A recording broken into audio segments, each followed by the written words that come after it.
یہ میں سمجھتا ہوں کہ وہ جو ایک ماضی میں ایک ایفرٹ رہی ہے ویسٹ کی، وہ ڈیوائڈ اینڈ رول والی، اس بار وہ اپنی واردات میں بری طرح ناکام ہوئے. خاص طور پہ جس طریقے سے پوری عرب دنیا بالخصوص سعودی عرب کی قیادت میں اکٹھی دکھائی دی، اور اس جنگ کے آغاز سے ہی جو پیغامات سعودی عرب سے، ریاض سے سفارتی طور پہ یا سیاسی طور پہ جو شاہی قیادت کی طرف سے جس نوعیت کے رابطے ہوئے ایرانی قیادت کے ساتھ، اس سے ایک بڑا ہی پازیٹیو میسج گیا کہ اس بار جو ہے ان کو اس نوعیت کا تفریق کر کے، ان کو اس نوعیت کے مسلفی اور گروہی اختلافات میں الجھا کر ہم شاید ان کی منزل کھوٹی نہ کر سکے. یہی وجہ ہے کہ میں سمجھتا ہوں بہت ہی جسے کہنا چاہیے افیکٹو میسج گیا ہے. اور اس کے بعد اس جنگ بندی کے حوالے سے بھی جتنی بھی طاقتیں تھیں انہیں خطے بھی انہی ممالک سے تعاون حاصل کرنا پڑا، سعودی عرب سے، قطر سے. اور میں سمجھتا ہوں وہاں سے جو پیغام، کیونکہ میں سمجھ رہا ہوں کہ اس جنگ کا ایک تو جو براہ راست امپیکٹ ایران پر آیا کہ ایران کی جو بھی تنصیبات کو نقصان پہنچا یا اس میں جو ایک جانی نقصان، اور خاص طور پہ ان کی عسکری اور ان کی جو جوہری سائنسدانوں کی شہادتیں ہوئیں اس پورے واقعے کے اندر، وہ اپنی جگہ تھا. لیکن اس سے پہلے میں سمجھ رہا ہوں کہ جو 18 جون کو ایک کانفرنس بلائی تھی سعودی عرب نے پیرس کے ساتھ مل کے اور دیگر یورپی ملکوں، وہ مسئلہ فلسطین کے حل کے حوالے سے ایک ایفرٹ تھی کہ جو سعودی عرب کا ایک مستقل موقف تھا اور ایک مسلمہ موقف تھا کہ جب تک ایک آزاد خود مختار فلسطینی ریاست قائم نہیں ہوتی اس وقت تک کسی قسم کی نارملائزیشن، کسی قسم کا جو مذاکرات جو ہے وہ نہیں ہو سکتے. تو میں سمجھتا ہوں ایران کو تو یقیناً اس حملے سے زیک پہنچی. سعودی عرب کا وہ انیشیٹو کہ جس کو میں سمجھ رہا ہوں بہت برے طریقے سے ٹارپیڈو کیا گیا اور انڈائریکٹ اس کو بھی نقصان پہنچایا گیا. اور یہ اب میرا خیال ہے کہ اس وقت یعنی اگر تو ڈونلڈ ٹرمپ صاحب کا وہ جو نوبل امن لینے کا جو ایک ان کے ذہن میں ایک خناس ثمار ہے، اگر وہ حقیقی معنوں میں اس کو مٹیریلائز کرنا چاہتے ہیں تو اس وقت انہیں اپنی توجہ اس وقت جو غزہ میں قتل عام جو نسل کشی ہو رہی ہے اور جس نوعیت کی یعنی جارحیت کی اور ظلم کی داستانیں لکھی جا رہی ہیں، وہ رکوانے کے لیے وہ اپنا کردار ادا کریں. اور پھر معلوم ہوگا کہ اسرائیل جو ہے واقعی ان کے کہنے میں ہے یا اسرائیل اپنے طور پہ یہ سارے واقعات یا اس نوعیت کی جو ہے جارحیت کا ارتکاب کر رہا ہے. یہ ایک امتحان بھی ہوگا ڈونلڈ ٹرمپ کی جسے کہنا چاہیے اس اتھارٹی کا بھی، اور خاص طور پہ اسرائیل پر جو ان کا اثر و نفوذ ہے جس کو وہ سمجھتے ہیں کہ میری ایک کال پر جو ہے وہ تمام کے تمام لوگ ڈھیر ہو جاتے ہیں. تو اب معلوم ہو جائے گا کہ وہ واقعی اس خطے کے حوالے سے یا خاص طور پہ غزہ کے حوالے سے کوئی ایسا امن کا پیغام رکھتے ہیں کہ جیسے انہوں نے مسرت اقتدار پر آتے ہی فائر بندی کا بڑا کریڈٹ لیا تھا اور پھر اسی فائر بندی کو اپنی نگرانی میں 4 بار وائلیٹ کر کے ابھی موجودہ جو خونی میدان جو ہے وہاں سجایا ہوا ہے. بالکل صحیح. امداد اور خوراک کے حوالے سے جمع ہونے والے لوگوں کو گولیوں سے بھونا جا رہا ہے. اس سے بڑی کوئی جارحیت میں سمجھتا ہوں یا ظلم اس دنیا میں آج تک شاید ہی کسی جنگ میں روا رکھا گیا ہو. تو ایسے میں ڈونلڈ ٹرمپ صاحب حقیقی معنوں میں جو امن کے پیامبر اسی صورت میں بن سکتے ہیں کہ وہ اس جنگ کو رکوانے کے لیے اپنا کردار ادا کریں. اور خاص طور پہ جتنے بڑے پیمانے پہ اسرائیل نے اس جنگ میں جنگی قوانین کی اور خاص طور پہ بین الاقوامی قوانین کی خلاف ورزیاں کی ہیں، اس پر بھی اسرائیل کی جو گوشمالی ہے انہیں وہ ضروری ہے، وہ بنتی ہے. بالکل. منصور جعفر صاحب یہ فرمائیے کہ جنگ کے اختتام پر تھوڑا سا ایک کریٹیکل لمحہ ضرور آیا جب ظاہر ہے بے شک امریکن اڈوں پر ہی صحیح لیکن ظاہر ہے عرب فضاؤں میں میزائل آئے، اس کے بعد بھی لیکن بہت اچھا جیسچر ہر طرف سے آیا. ایون اس کے بعد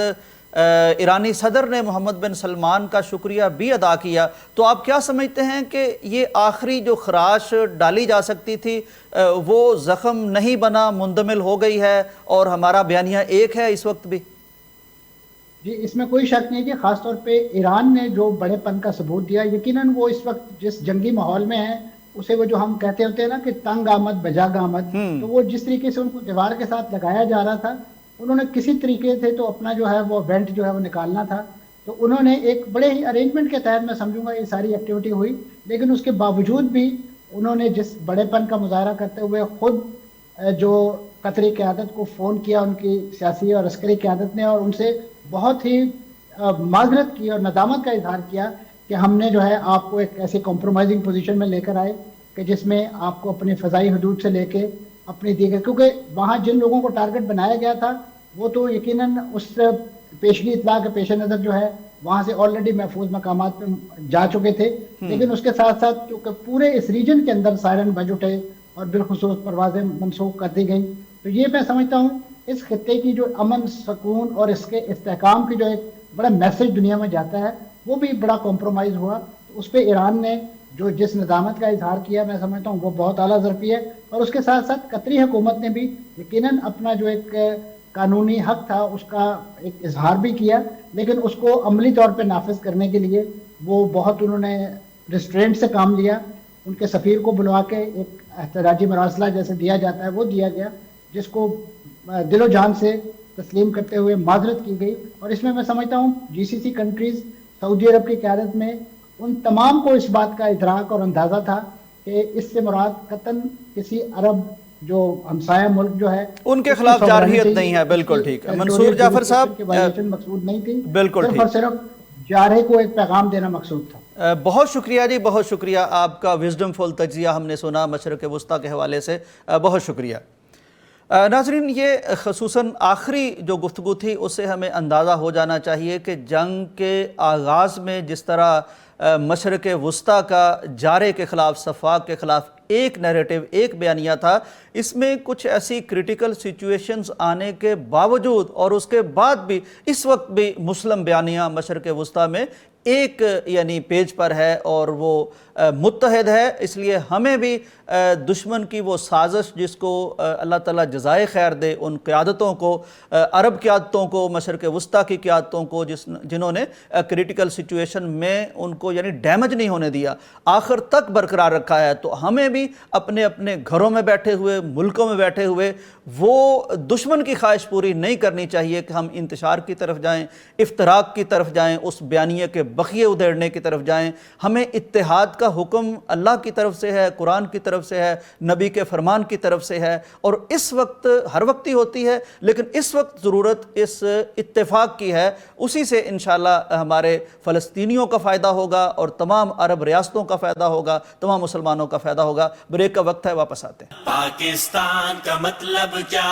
لا الہ الا. ناظرین ویلکم بیک ٹو پیغام پاکستان. ناظرین اکرام، کل کی بات ہے کہ اسلام آباد میں ایک حج کے موضوع پر کانفرنس ہوئی. یہ کانفرنس منعقد کی گئی مرکزی جمعیت کی طرف سے، جس کے امیر ڈاکٹر حافظ عبدالکریم صاحب کی میزبانی میں اس کانفرنس کا انعقاد کیا گیا. یہ کانفرنس دراصل حدیث پاک میں آتا ہے کہ من لم یشکر الناس لم یشکر اللہ، جس میں اس قدر ظرف اور حوصلہ نہیں ہے کہ وہ اپنے محسنوں کا، انسانوں کا شکریہ ادا نہ کر سکے، اس سے یعنی یہ امید نہیں کی جا سکتی کہ وہ اللہ کا بھی شکر گزار ہو سکتا ہے. تو یہ کانفرنس دراصل ایک تو شکریہ ادا کرنے کے لیے تھی، دوسرا وہ جو ایک تعلق ہمیں ہمیشہ سے حاصل ہے، رہتا ہے سرزمین حرمین شریفین کے ساتھ، اور جو ہمارا تعلق عقیدے کا تعلق ہے، جو ہمارا تعلق قرآن کی سرزمین ہونے کا تعلق ہے، تو اس کی تجدید ہوئی ہے. اور بالخصوص اس دفعہ جس شاندار طریقے سے، احسن طریقے سے حج کے انتظامات ہوئے، اس کا شکریہ ادا کرنے کے لیے حدیث پاک کی روشنی میں اس کانفرنس کا انعقاد ہوا تھا. جیسا کہ میں نے آپ کو بتایا، ڈاکٹر حافظ عبدالکریم صاحب ان کے میزبان تھے. تو اس میں شرکت کی ہے وفاقی وزیر برائے مذہبی امور سردار محمد یوسف صاحب نے، سعودی سفیر جناب نواف بن سعید المالکی یہاں موجود تھے. تو یہاں بہرحال گفتگو ہوئی ہے اور شکریہ ادا کیا گیا ہے اپنے ان محسنوں کا جن کی وجہ سے اللہ کا شکر ہے کہ حج کو ہمیں اس قدر آسان دیکھنا ملا ہے. شاید آپ یہ بات کہیں کہ حج تو کبھی آسان نہیں ہوتا، حج میں تو مشقت ہوتی ہے، یقیناً ہوتی ہے، اسی مشقت کا ہی اجر ہوتا ہے، اسی مشقت کی وجہ سے اللہ تبارک و تعالیٰ نے اپنے فضل کے ذریعے سے یہ انعام رکھا ہے کہ جب وہاں سے کوئی پلٹ کے آتا ہے تو اس طرح گناہوں سے پاک ہوتا ہے جس طرح وہ یعنی والدہ کے جنم، والدہ سے جنم لینے کے دن پاک ہوتا ہے. لیکن میں جس کو کہتا ہوں سہولت، ایک وقت تھا، ہمارے بزرگ بتاتے ہیں، کتابوں میں لکھا ہے کہ ایسا وقت بھی آیا جب حجاج جب حج کے لیے جاتے تھے تو وصیت لکھ کے جاتے تھے، راستے خطرناک، ڈاکو، وہاں ایسے مسائل کہ ان کا زندہ بچ کے آنا ممکن نہیں ہوتا تھا. تو اس کے مقابلے میں دیکھیں اور جدید دنیا کے تناظر میں دیکھیں تو آج حجاج کو سہولیات دینے کے اعتبار سے، وہاں بلڈنگ کی شاندار تعمیر کے حوالے سے، ہر اعتبار سے جس قدر شاندار طریقہ اپنا لیا گیا ہے اور اس سفر کو مبارک، منور اور آسان بنا دیا گیا ہے. تو اس حوالے سے بہرحال یہ شکریہ ادا کیا گیا تھا. مزید ہم اپڈیٹ بھی لیتے ہیں کہ اس دفعہ حج میں کس طرح کی سہولیات رہی، اور خاص طور پر چونکہ حج تو گزر گیا، اس دعا کے ساتھ کہ اللہ تبارک و تعالیٰ جو لوگ شریک ہوئے ان کا حج قبول فرمائے، مقبول فرمائے، حج مبرور بنا دے. جو لوگ بہت سے رہ گئے اس دفعہ، اللہ تبارک و تعالیٰ ان کی دل کی خواہشیں، ان کی تڑپ، ان کی امنگیں قبول فرمائے اور اگلی دفعہ وہ جا سکیں. لیکن اس وقت جو سیزن ہے، عمرہ کا سیزن آنے والا ہے، تو اس حوالے سے ہمارے ساتھ ماہر امور حج شفیق کاشف صاحب، جو بے شمار حج کر چکے ہیں اور حج کی کانفرنسز میں شرکت فرماتے ہیں، اور وہ باتیں جو 3-4 سال کے بعد پبلک ہوتی ہیں تو وہاں وہ اپنی اس قربت کی وجہ سے جو انہیں وہاں مقامی طور پر سعودیہ میں حاصل ہے، جرنلسٹ شعبے میں، حج کے وزارت کے شعبے میں، تو وہاں وہ اپنی کانفرنس میں شرکت کی وجہ سے ہمیں جلد بتا دیتے ہیں. تو ہمارے ساتھ موجود ہیں، ہم ان سے بات کر کے جاننے کی کوشش کریں گے کہ حج کیسا رہا اور عمرے کے حوالے سے اب نئی پالیسی سعودی عرب کی کیا ہے اور کس طرح ہمارے زائرین جا سکتے ہیں. جی السلام علیکم. جی وعلیکم السلام ورحمۃ اللہ وبرکاتہ. شفیق کاشف صاحب، آپ کی ویڈیوز، آپ کی تصاویر ہم دیکھتے رہے، آپ کو اللہ تعالیٰ نے موقع دیا اور آپ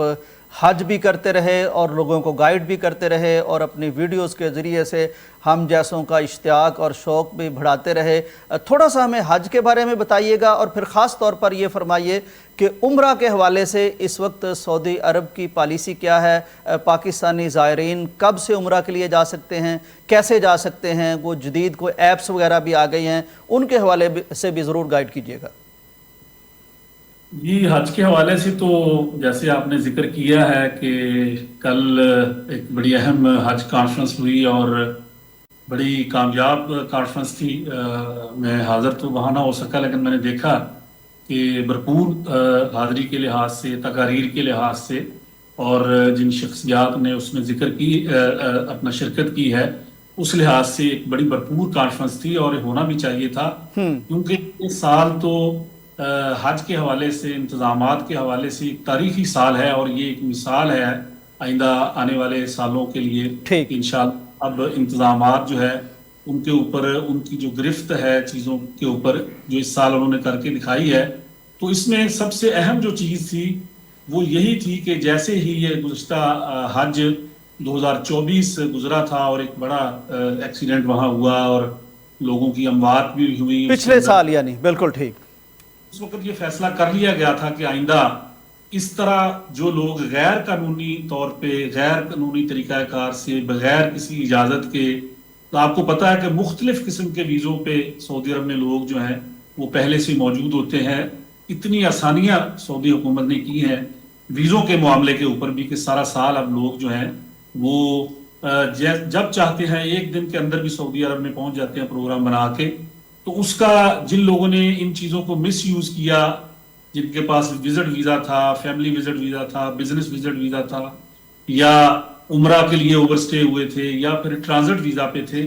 ان سب لوگوں نے گزشتہ سال حج کرنے کی کوشش کی اور اس میں پھر ان کی اموات ہوئی. شفیق کاشف صاحب، یعنی یہ بھی وضاحت فرما دیجئے کہ ان کی تعداد کوئی کم نہیں ہوتی، بہت بڑی تعداد ہوتی ہے جس سے واقعتاً انتظامات پر اثر پڑتا ہے. کتنی تعداد ہوتی ہے جو غیر قانونی طور پر حج کرنے کی کوشش کرتے ہیں؟ راج صاحب آپ تعداد کا اندازہ لگا لیں تو آپ حیران ہو جائیں گے کہ اس سال 2025 کے حج میں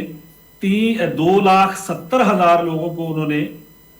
مکہ کی جو 7 چیک پوسٹیں مخصوص تھی جہاں سے انٹری تھی وہاں پہ ان لوگوں 2,70,000 لوگوں کو انہوں نے ان چیک پوسٹوں پہ روکا. 2,20,000 سے زائد لوگ جو ہیں ان کو مکہ سے بے دخل کیا جو حج ویزے پہ نہیں تھے یا حج والی تصریح پہ نہیں تھے. ٹھیک.